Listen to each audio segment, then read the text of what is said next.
Yes, we are studying applications of the nanotechnology. Now, use of the nanotechnology in various fields which are useful for number of innovative products. So, innovative products means which are not seen still in market. Such type of products which are very sophisticated and useful for our day-to-day life. For example, scratchless eyeglasses and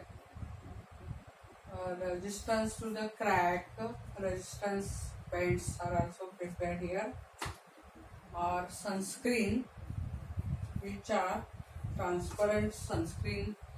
Such type of the articles which are prepared by nano structured particles and used for such advanced instruments or such type of means material is prepared. Another use is electronic devices. So electronic devices, various types of are prepared and used in the computers or in laptop, etc. Now, third and important application or use of the nanotechnology in water purification. You know that nowadays there are different type of pollutions, and in that water pollution is also takes place. And for human being, water should be pure for his good health.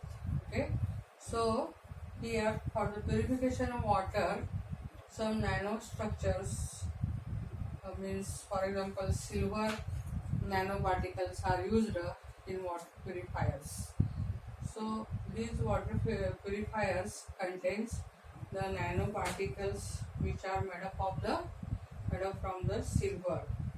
So they help to remove, or they can be used as a bacteria disinfectants, or they are able to remove E. coli from water.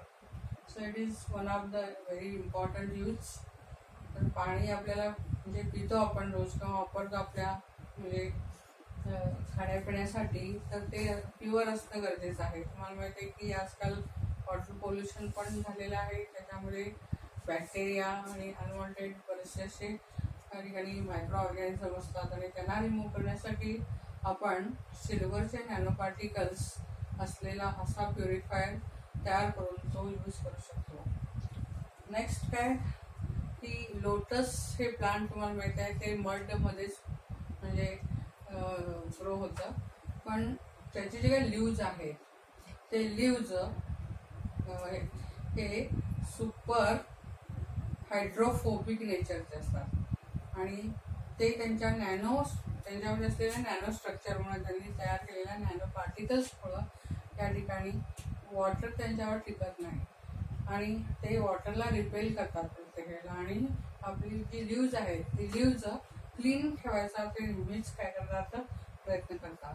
आणि त्यासाठी त्यांनी जे काही naturally तयार होतं त्यांच्यामध्ये ते म्हणजे nano structures on the surface of the leaves. So it is one of the natural example of the cleaning. तर या ठिकाणी स्वच्छता राखण्यासाठी किंवा मड पार्टिकल्स त्याच्यावर जमा होऊ नये, त्याच्यावर मड पार्टिकलमध्ये असलेले असंख्य असे जंतू वगैरे येऊ नये, त्यासाठी सुपर हायड्रोफोबिक असे नॅनो स्ट्रक्चर पार्टिकल्स तयार केले जातात, आणि त्याचं थर त्या कशावर असतो, त्या प्लांट्सवर असतो, त्यांच्या लीव्जवर असतो, आणि त्यामुळं त्या ठिकाणी ते वॉटरला, त्या मडला किंवा इतर त्याला रिपेल करते. तर हे सुद्धा एक ॲप्लिकेशन आहे, लक्षात घ्या.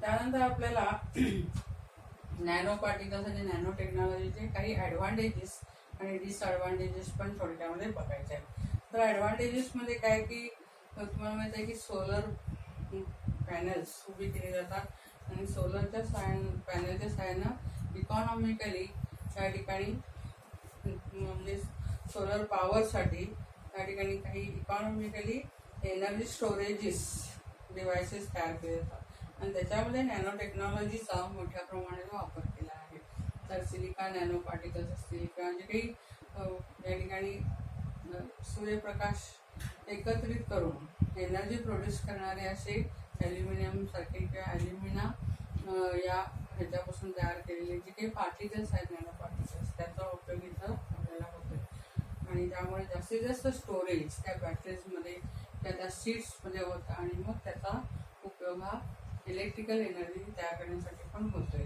माहीत आहे. त्यानंतर manufacturing of the smart drugs.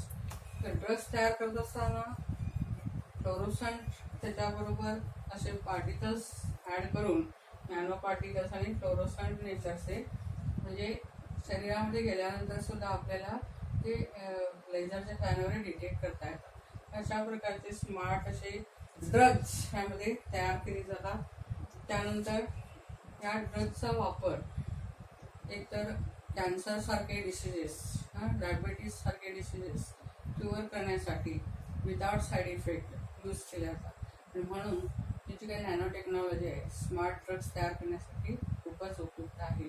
तर या ठिकाणी बेन्झोमिडाझोल म्हणून काही केमिकल्स आहेत त्यांच्यापासून बरेचसे फार्माकोफोर्स तयार केले जातात आणि बेन्झोमिडाझोल तयार करत असताना त्या ठिकाणी सिलिका नॅनो पार्टिकल्सचा किंवा अशा प्रकारच्या नॅनो पार्टिकल्सचा उपयोग करून ते तयार केले जातात आणि त्याच्यामध्ये या ठिकाणी कॅटॅलिस्ट म्हणून हे पार्टिकल्स युजफुल असतात. तर काही त्याचे युजेस झाले. आता डिसएडव्हान्टेजेस काय त्याचे, तर नॅनो मटेरियल ॲक्च्युली मायक्रोस्कोपिक असे पार्टिकल असतात, अतिशय लहान असतात, त्यांचा साईज खूप छोटा असतो. हे आपण बघितलेलं आहे, त्याचा स्केल वगैरे सुद्धा तुम्हाला ऑलरेडी आपण सांगितलेलं आहे. तर यामुळं काही वेळेला काय होतं की पोल्युशन होण्याची सुद्धा भीती असते आणि त्यामध्ये एअर पोल्युशन वगैरे मोठ्या प्रमाणात होतं आणि ते डायरेक्टली आपल्या रेस्पिरेटरी सिस्टीमवर त्याचा अफेक्ट होतो आणि म्हणून त्या ठिकाणी नॅनो पोल्युशन जर नॅनो पार्टिकलमुळे नॅनो टेक्नॉलॉजीमुळे जे पोल्युशन होते त्याला काय म्हटलं जातं की नॅनो पोल्युशन असं म्हटलं जातं आणि हे पोल्युशन अवॉइड करण्यासाठी आपल्याला खूप केअरफुल राहावं लागतं लक्षात घ्या. नाहीतर लंग्समध्ये वगैरे डायरेक्टली हे नॅनो पार्टिकल जर घुसले तर डॅमेज होतात लंग्स वगैरे आणि म्हणून हे काही त्याचे ड्रॉबॅक्ससुद्धा आहेत. जसे त्याचे ॲडव्हान्टेजेस आहेत, नवीन नवीन टेक्नॉलॉजीज ज्या आलेल्या आहेत त्याचा उपयोग जेवढा आहे तेवढंच काही वेळेला ते घातकसुद्धा परिणाम देणार आहेत आणि त्यामुळे त्याचा यूज करत असताना हे त्याचे ड्रॉबॅक्स असतील किंवा जे काही त्याचे डिसएडव्हान्टेज असतील ते होणार नाही त्याची काळजी घेऊन आपण करायला पाहिजे. तर एकंदरीत हा या ठिकाणी आपण टॉपिक संपवलेला आहे. त्याच्यामध्ये ग्रीन केमिस्ट्री आणि नॅनो केमिस्ट्रीचे दोन पार्ट होते. ग्रीन केमिस्ट्री म्हणजे काय आपण बघितलेलं होतं, त्याच्यामध्ये त्याचे प्रिन्सिपल्स आपण पाहिलेली होती. तर या पद्धतीने या ठिकाणी या सगळ्यांचा प्रिन्सिपल जे आहे त्याचा विथ एक्झाम्पल विथ इलिस्ट्रेशन आपण स्टडी केलेला होता. आणि ग्रीन केमिस्ट्री आजच्या जीवनामध्ये दैनंदिन जीवनामध्ये किती युजफुल आहे, किती गरजेचे आहे. त्यानंतर कुठलाही रिसर्च असू दे किंवा इंडस्ट्रीयल फील्डमध्ये असू दे त्या ठिकाणी ग्रीन केमिस्ट्रीचा वापर करणं अत्यंत गरजेचं आहे. त्यामुळे आपण जे काही इश्यूज होत आहेत एन्व्हायरमेंटल पोल्युशनसारखे हजार्डस इफेक्ट जे होत आहेत किंवा एअर पोल्युशन होत आहे याला जर आळा घालायचा असेल तर आपल्याला ग्रीन केमिस्ट्रीच्या तत्वानुसार इथून पुढे काम करायला लागेल आणि त्या पद्धतीनं खूप काटेकोरपणे आपण हे नियम पाळून आपले प्रॉडक्ट्स हे तयार करायला पाहिजे. नॅनो टेक्नॉलॉजी ही तशी रिसेंट आहे, ॲडव्हान्स टेक्नॉलॉजी आहे, त्याच्यामध्ये वेगळ्या नवीन टर्म्स आहेत, त्याचं स्केल कसं असतं वगैरे याबद्दल पण आपण बघितलेलं आहे. त्यानंतर नॅनो टेक्नॉलॉजी म्हणजे काय, नॅनो केमिस्ट्री म्हणजे काय, नॅनो सायन्स म्हणजे काय, त्या पद्धतीने सगळ्या डेफिनेशन्स वगैरे याच्यामध्ये आहेत. तर तुम्हाला त्या डेफिनेशन्स वगैरे सुद्धा सांगितलेले आहे. त्यानंतर हिस्टॉरिकल पार्ट काय याचा थोडक्यामध्ये त्याच्यातसुद्धा काही पॉईंट्स तुम्हाला एक्सप्लेन केल्यानंतर त्याचे ॲप्लिकेशन्स, ॲडव्हान्टेजेस आणि डिसएडव्हान्टेजेस हे सगळे आपण भाग बघितलेले आहेत. तर मी तुम्हाला क्वेश्चन्स आणखीन राहिलेला जो काही नोट्सचा पार्ट आहे तो तुम्हाला मी उद्या सेंड करते. सकाळी 9 वाजता माझं लेक्चर आहे, त्यावेळेला मी तुम्हाला सेंड करत आहे आणि तुम्हाला सगळ्यांना टर्मिनल एक्झामच्या शुभेच्छा. हा टॉपिक आहे लक्षात घ्या तुम्हाला. तर माझे जे टॉपिक शिकवले त्याच्यामध्ये या ठिकाणी बायो मॉलिक्युल्स हा एक टॉपिक आहे आणि हा ग्रीन केमिस्ट्रीचा पण आहे. तर एकंदरीत माझ्याकडे जे काही आता 31 ऑक्टोबर आज, तर 31 ऑक्टोबरपर्यंत जो काही सिलेबस मला संपवणं जास्तीत शक्य झालेलं आहे तेवढा मी संपवला आहे. तरीसुद्धा तुमच्या काही डिफिकल्टीज असतील, तुम्हाला आणखीन काही गायडन्स हवा असेल तर मी जरूर करेन.